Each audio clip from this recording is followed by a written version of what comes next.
Hi, I'm Shireen Fuquay, owner of GumBits, and my daughter and I are here at Kentucky National.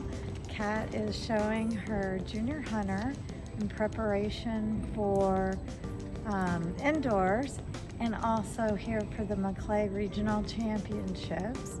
And it was really, really exciting yesterday with her new trainer, Emily and Ken Smith. She came in second.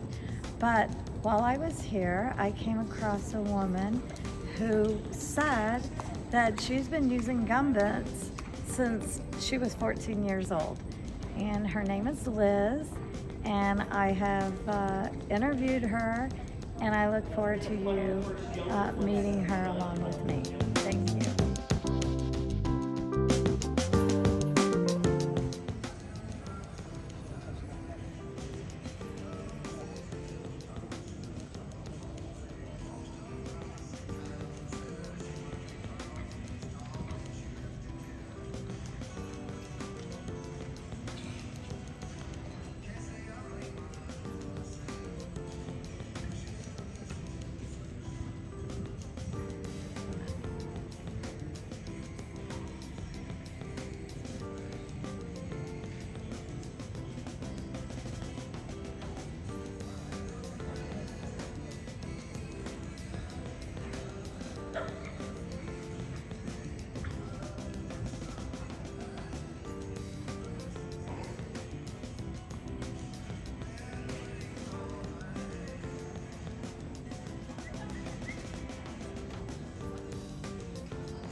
She's from Huntsville.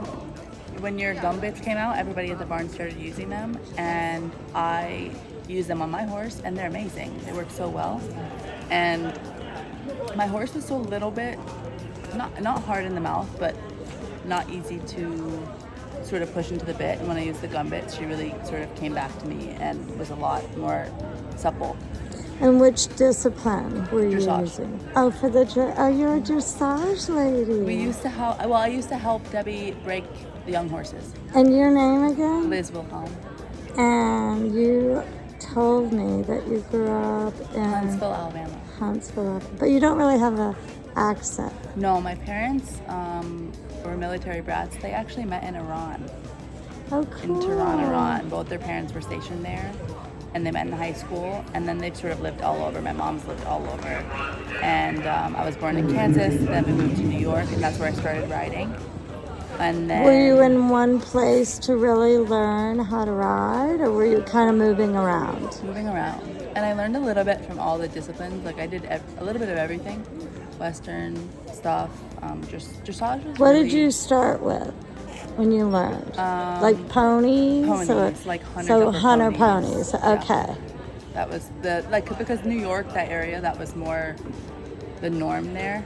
And then when I moved to Alabama, unfortunately, there really wasn't, for me, like this wasn't big. Hunter jumpers wasn't big. So I met a lady in town who was really great with dressage, and that's sort of where I had to be honest, I'll credit my foundation to really learning how to ride with dressage. Mm-hmm. Your seat. Yeah, the seat. Because I see so many people doing the jumpers, high-level jumpers that have no seat.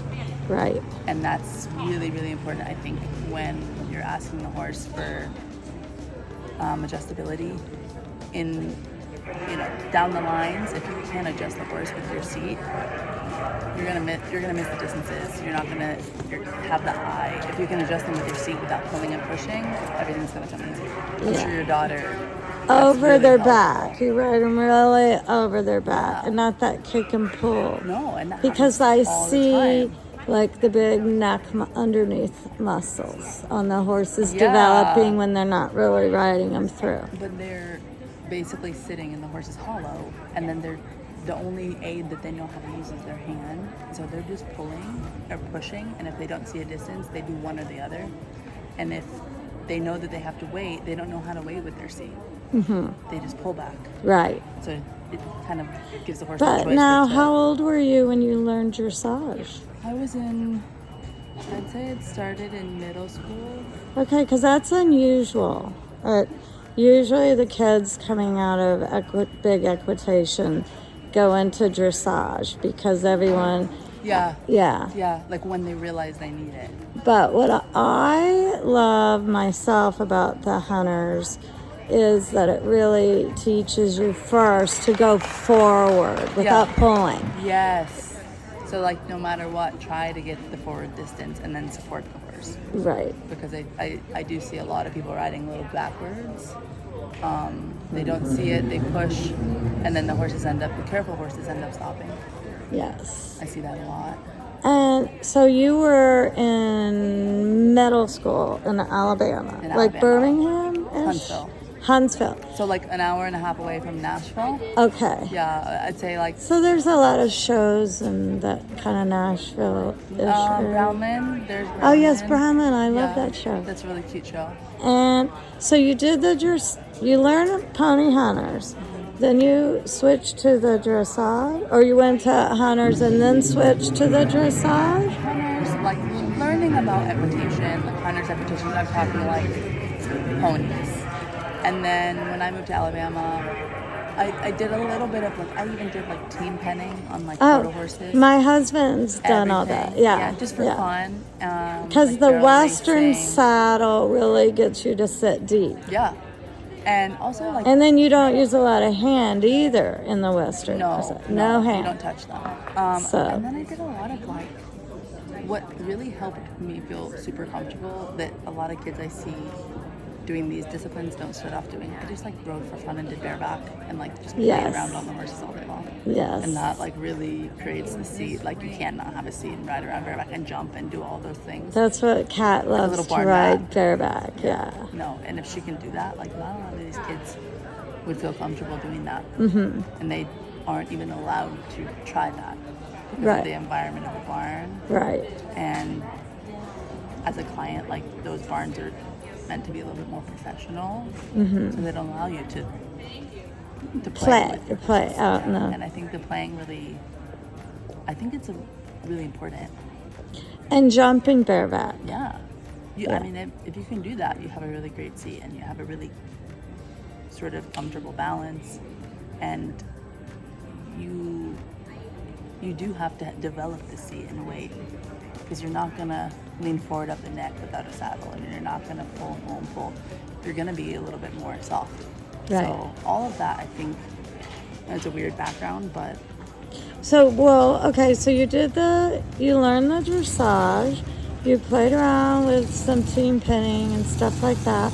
So by the time you went to high school, did you kind of specialize in one discipline? I actually went also, I would do dressage during the week, or whenever I could call it in. I would break young horses and then ride some higher level horses in exchange for that.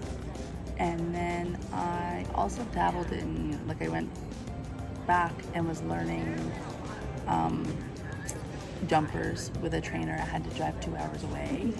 Which means you really appreciated that jumper. Very hand selected. Yes, and for the level that I wanted to learn, that's the distance that I had to drive, just because we didn't have it available in our town. Not at that level. Where did you go for jumpers? I went to an area south of Birmingham, Alabama. Okay. Because there was a trainer from Argentina there. Oh, okay. That had experience. And a Grand Prix jumper. Yes. And he could really actually teach me, and that's huge too. It really makes a difference. If these kids can go to Wellington, they're lucky, because there's so many trainers there that know what they're doing. Right. And it's hard to find the right trainer, but if you can have someone that teaches you and understands the foundation and how to teach someone that knows nothing, it's really huge. Right. Yeah, because in Wellington, not even just Wellington, if you're just able to be with someone that that is really good, not at just teaching you on a made horse, but they can take you on a horse that maybe isn't the nicest, and you can figure out how to work with that. And you ride can ride it technically, well. Yes. correct. Yeah, because I think I always know that you don't have to have a fancy horse. It's about the technical riding. yeah, like even Because in this some class- people have very fancy horses, but they're not technical. No, exactly. So, And they don't know how to use. That happens actually a lot. You get a really nice fancy horse, the rider can't ride it, and the horse ends up not trusting the rider because they are careful. They do want to do their job, and they're that's how you create a horse with no confidence that ends up stopping yeah. because the rider. So you ended up, after high school, you ended up competing in jumpers, or Yes. did you compete in jumpers and dressage, or Yes, I did both while I was in high school. did you do eventing? A little bit. I thought maybe there's a little bit of a wild side in little you, bit. right? Like Yes. going cross country. Cross country is like exhilarating. Yes. I would go to take my horses to like if there was open schooling at a cross country field, I would go take my horses there to practice, just for fun. I didn't really do like eventing competitively, but just to go practice on those jumps, I thought it was a lot of fun. Like if you can go out here and use the field here and go jump over those jumps, I think it's like the most fun thing to do. If I could, I would do that. Yeah. And then I went to college, and Where did you go to school? University of Montevallo. It's a small school in Alabama. Okay. It's a public liberal arts school. I just got a business degree Good. with a minor in computer databases, and then after that, I knew I couldn't afford to do this for leisure. I said I have to work in the industry if I want to do this, and I also thought I was going to be working a normal job as like a businesswoman, and I said I'm just going to do horses for like 1 year, and I groomed for Anne Krasinski coming out of college so I could sort of learn like the real basics and like real American foundation. Well, I think you probably learned more than the real basics from Anne, right? I learned a lot, and then I said I was going to do it for a year. It's been 11 years. Oh gosh. Yeah, so I kind of got stuck with it. That's so exciting. And so you learned of the GumBits from Debbie Hill. And so that when you were, how long? I mean, because I started the company like 2005. So I was 14. Oh my gosh. Yeah. It's been a long time. I mean, I can't calculate how old you are, but I'm 31. 31. So yeah, I must have been in middle school when I started using those. That's incredible. And so And all throughout the years you have been using them? Yeah, and we share them with all your. your clients? And I've seen them because I've been grooming for a lot of different people. I've managed for different people, and most recently, before I started this job, I was freelancing a lot, and I see them in different barns. A lot of people use them. Would you say you see them in the hunter jumper barns? Yes. Really? I ride mostly, Because it started out primarily with the dressage, and then I always had it with the ponies for my daughter, but I didn't walk around and really promote with the hunters until recent years. But then it went over to the eventers because the top Olympians would train, or the up and coming would train with the dressage Olympians. Matt Brown, Lauren Kiefer, Lauren Billies, all of those people use it. They all, went on to the Olympics after they started with the GumBits, which makes me feel really proud. And but I wasn't really clear if it was a, standard product for hunters or jumpers. I've been spending a lot of time marketing, so I'm super happy to hear that. Yeah, I have seen them, and I think because like flat work has been so pushed now as something that's important. Because a lot of people are having dressage people come into their barn to teach their jumper clients flat lessons. If they can't do it, or maybe they can do it, but they want a little bit more detail and they want a little bit better explanation of how to properly flat those people get brought into the barn, and then maybe they show them that this product can work, and then it gets carried over into equitation, because it's really important to have really good flat work for equitation. And obviously the people who do equitation end up doing the jumpers, and then they just incorporate it into the program. So I think that's how they wind up there. And I think initially when I started it, and the Olympians in the dressage used it for horses that grind. And I don't find that horses that grind because they grind. I think that horses get so focused on where and what they're doing at the Grand Prix level that they just kind of hold in the jaw. Yeah. And so that way the GumBits, they're chewing, they're salivating, that kind of thing. But I have found with in the ponies that a lot of mothers have run up to me because they find that ponies that are a little spooky and looking, when they do start chewing the GumBits, it gets them to relax and not, look outside the ring. Yeah. Do you find that with any jumpers? Yeah, for sure. Yeah. The ones that sort of maybe lock onto the bit, it gives them something to focus on besides, trying to get away from you or being spooky. And it's not really that GumBits is a big, secret. I mean, I always tell the story of Rodrigo Pessoa. When I first met him, his wife told me that he goes through sugar cubes. Yeah. So I gave him a bag, and I love telling the story. And, well, at the time it's a bag, now it's a bottle. But I gave him the bag, so after about a week or two I saw him, I was like, so how'd it work out for you? Did you use them? He goes, yeah, how'd it work out? And he said, well, I don't know, because I ate them. So they work for Rodrigo. Yeah, they work for Rodrigo. But it's just beeswax and sugar, and it's the beeswax that make it last longer with the horses on the bits and just kind of in their teeth, and they're just constantly chewing. So that's why, some people feel like, oh, well, I can just get a box of sugar cubes. But it's really, the beeswax. And that's why I kind of market it to say chewing gum for horses. And I don't know, personally, I always feel better when I'm usually always chewing gum. And you are. There is something towards that. There's something about it. When I was in school, I was always chewing gum, and it would help me relax. It's probably maybe the same I know I don't have a bit in my mouth. No, you're correct, because I was at UGA with one of the top surgeons, and I was asking him, about the GumBits, if he heard about it. And he says that there's a big study on chewing with people, that it releases endorphins in the brain. Okay, and I never really realized why I was not addicted, it's sort of addicted to chewing gum. Maybe that's why. I interviewed also involved with the Arab world, and I interviewed a junior in the Arab.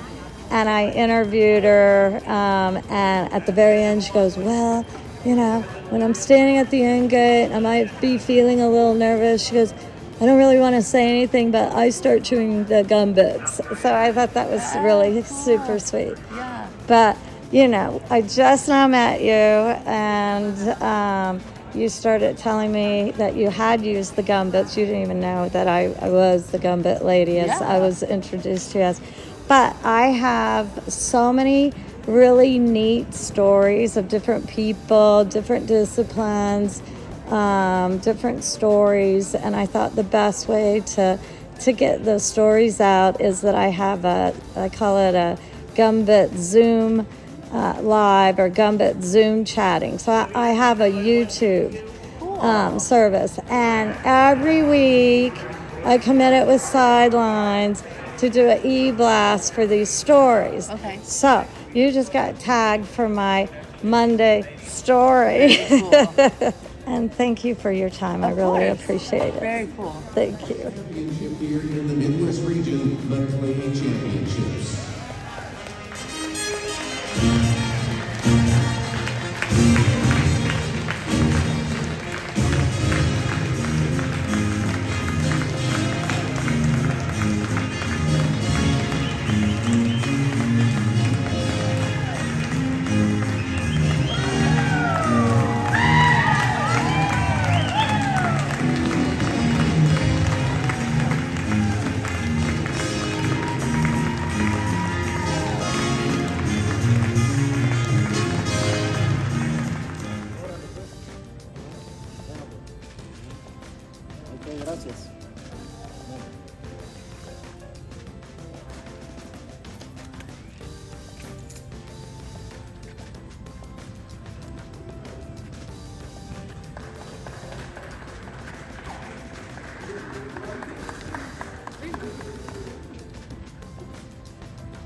726 is Brian Ringo.